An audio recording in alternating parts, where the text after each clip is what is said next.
காங்கேயம்பாளையம் கரூர் ரோட்டிலேருந்து பிரிவில் வந்து நட்டாத்தீஸ்வரர் கோவில் வழி, இந்த வழியில் போயிட்டுருக்கேன். இப்போ நான் டூ வீலரில் போயிட்டுருக்கேன். அதனால் அன்பர்கள் நல்லா இதை கண்காணிச்சிக்கிங்க. மறுபடியும் மீண்டும் தொடரும். காங்கேயம்பாளையம் இந்த தடத்துலேருந்து லெஃப்டில் போகிறது தான் நட்டாத்தீஸ்வரர் கோயிலுக்கு போகிற வழி.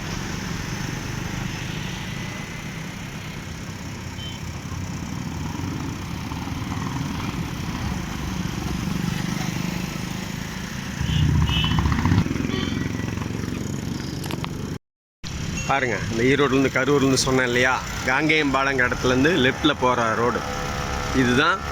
நட்டாத்தீஸ்வரர் கோயிலுக்கு போகிற பாதை ரோடை போட்டிருக்காங்க. காரும் போகலாம், பஸ்ஸும் போகலாம். நபர்கள், சிவபக்தர்கள், நிறைய ஆன்மீக அன்பர்கள் எல்லாம் நிறைய வர இடம். தாராளமாக வாங்க.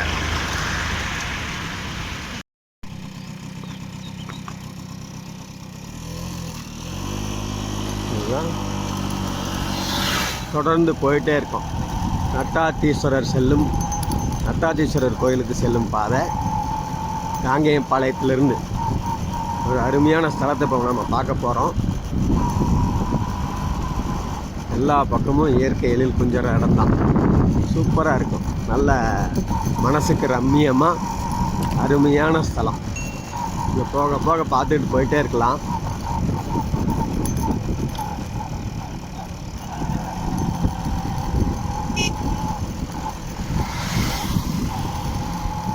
பாருங்க, கண்ணு கட்டின தூரம் வரைக்கும் காடு தான். பச்சை பசேல்னு ரெண்டு பக்கமும் சுற்றியும் எல்லா பக்கமும் கரும்பு, வாழை, தென்னை, சவுக்கு. பாருங்கள், கரும்பாலை. ரம்மியமான இடம். செங்கல் சோலை.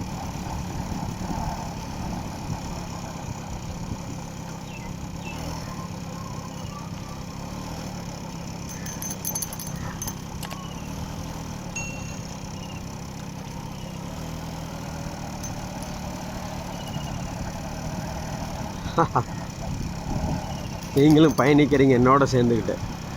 பார்த்து ரசிங்க.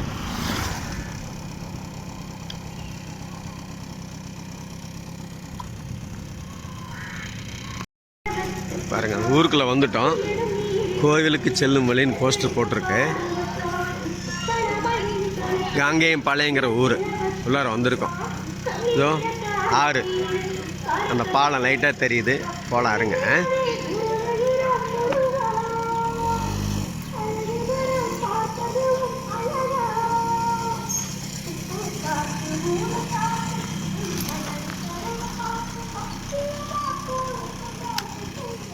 பாலம் தெரியுதா? அது டூ வீலரில் வரங்காட்டி என்னால் இது பண்ண முடியல. இப்போ பாருங்கள், அப்படியே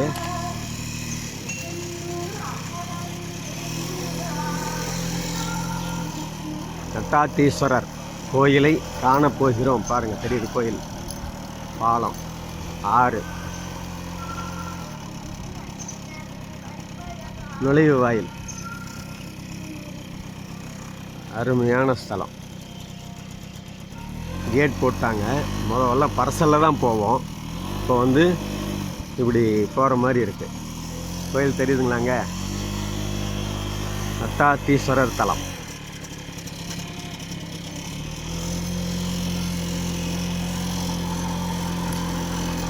கண்கொள்ளா காட்சி. நடு ஆற்றிலே ஈஸ்வரர், அகத்தியர் வழிபட்ட ஸ்தலம். பாருங்க,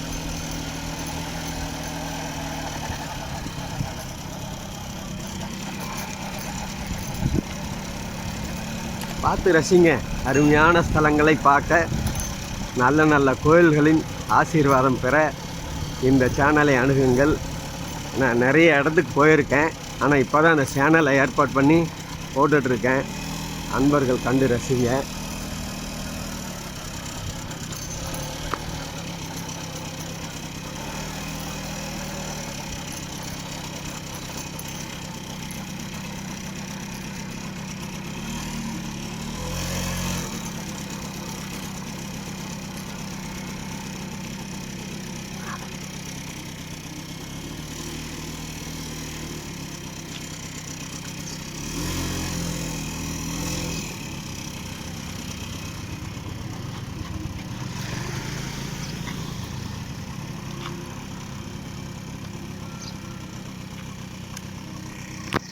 கோயில் கீழே போகுது பாருங்கள்.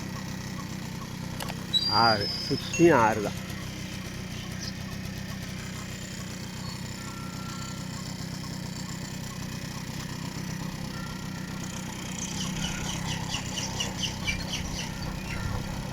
மணி ஒலிக்குது. சிவனுடைய ஆசீர்வாதம் கிடைக்கிறதுக்கு மணி ஒலிக்குது.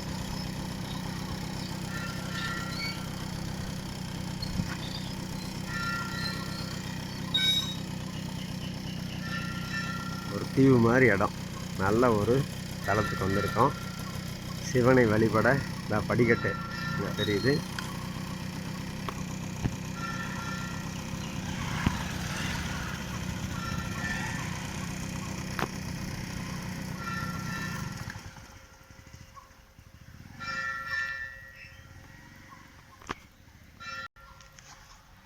கூட்டம் இல்லை. விசேஷ காலங்களில் நிறைய கூட்டம் வர இடம்.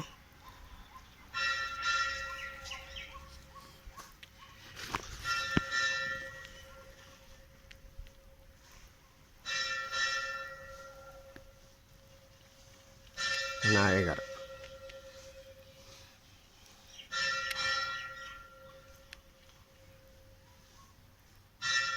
விநாயகரை வழிபட்டுக்குங்க.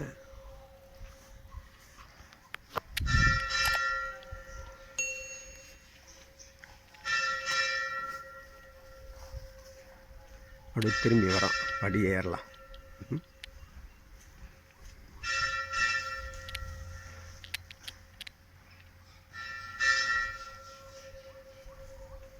படி ஏறி முதல்லாம் அந்த காலத்துலலாம் மலை மாதிரி இருந்தது. சும்மா இப்படி படிக்கட்டெலாம் இல்லை. இப்போ நல்லா கட்டிட்டாங்க. நல்லா சின்ன வயசில் இருக்கும்போது இங்கே வந்து விளையாண்டுருக்கோம். பள்ளிபாளையம், எங்கள் ஊர் பள்ளிபாளையம். பள்ளிபாளையத்துலேருந்து இங்கே வந்து இந்த காட்சியை பார்ப்போம். இப்போ இதை வந்து நல்லா அருமையாக கட்டிட்டாங்க.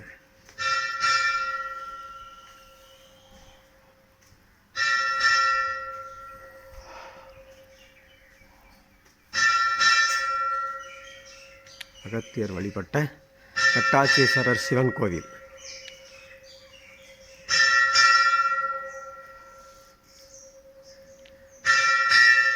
பூஜைக்கு மணி ஒலிக்குது.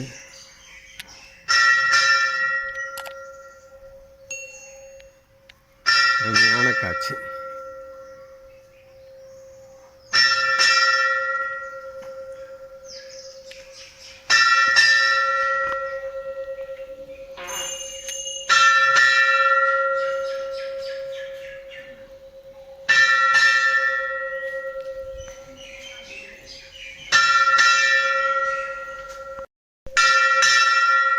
இடதுபுறம் விநாயகரை வழிபட்டு மறுபடியும் மேலே ஏறுறோம்.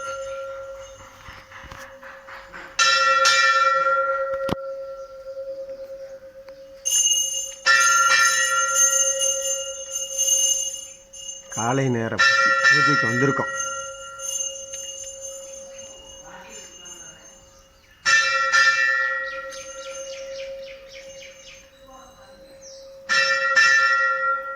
நல்லா புனரமைக்கப்பட்டு நல்ல கோயிலை கட்டிட்டாங்க. சூப்பராக இருக்கு.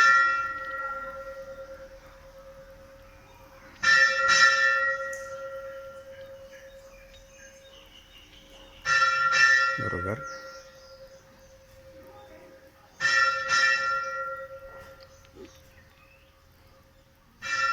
ஆதி பெருமாள், அர்த்தநாரீஸ்வரர், கட்டாற்று மலை முருகன்,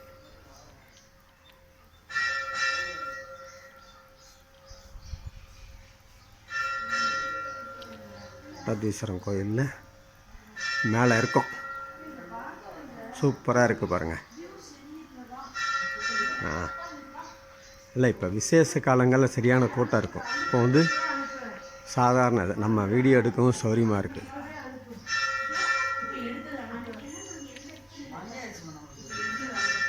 காலபைரவர்,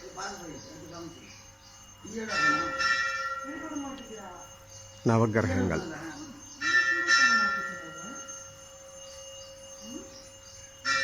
சுற்றுப்பிரகாரம் அனைத்தும் நல்லா இருக்குது பாருங்கள். சனீஸ்வரர்,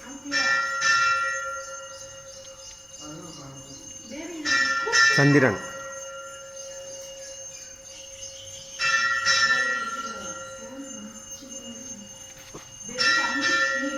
அகத்தியர்.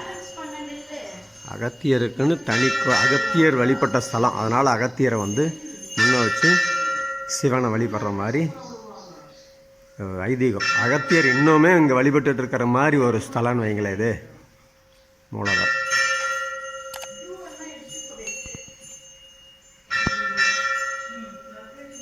அகத்தியர் வழிபட்ட நட்டாத்தீஸ்வரர் சிவனின் அருமையான உருவம். அகத்தியர் இங்கே வந்து அரூபமாக வழிபடுற ஸ்தலம். இன்னுமே அது நடந்துகிட்டு இருக்கிறது ஐதீகம். ரொம்ப விசேஷமான இடம், ஸ்தலம்.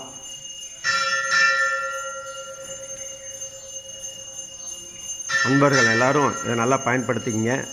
நல்ல ஸ்தலம்.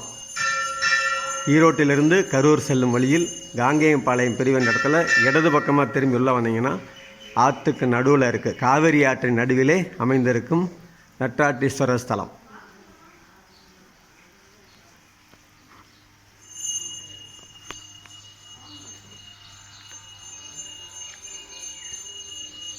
சுற்றுப்பிரகாரம் சுற்றி முடித்தாச்சு.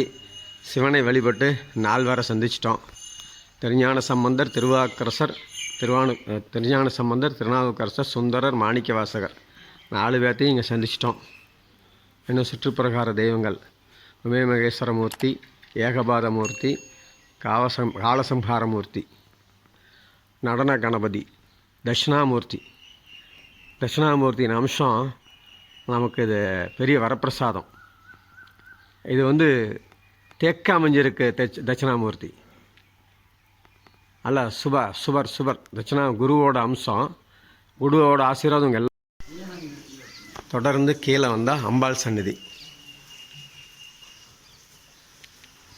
அம்பாளின் திருவுருவம். அன்பர்கள் ரசித்து ஆசீர்வாதம் வாங்கிக் கொள்ளுங்கள். இன்னும் கீழே வரோம்.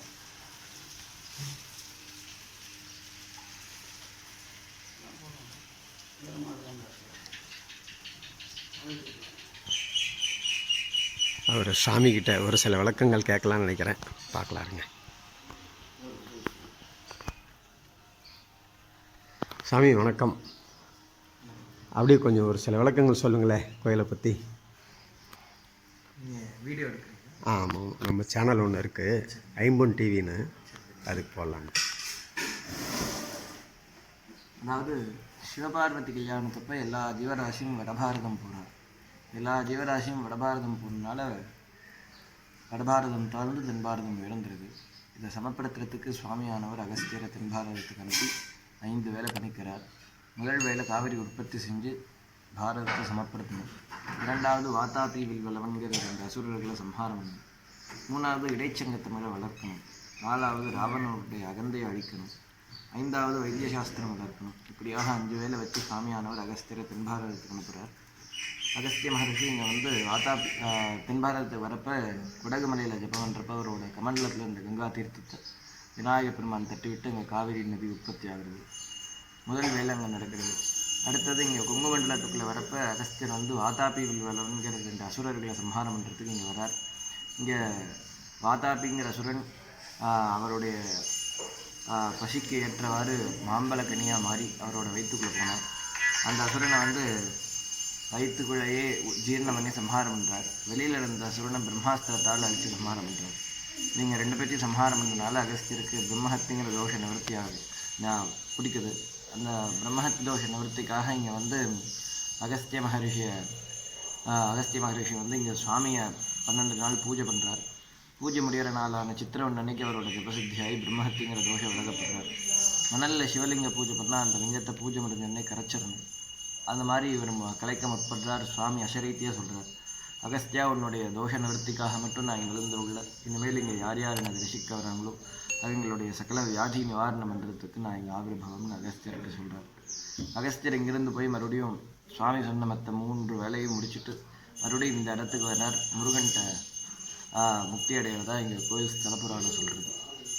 நன்றி, அருமையாக சொன்னீங்க. நல்ல விளக்கம்.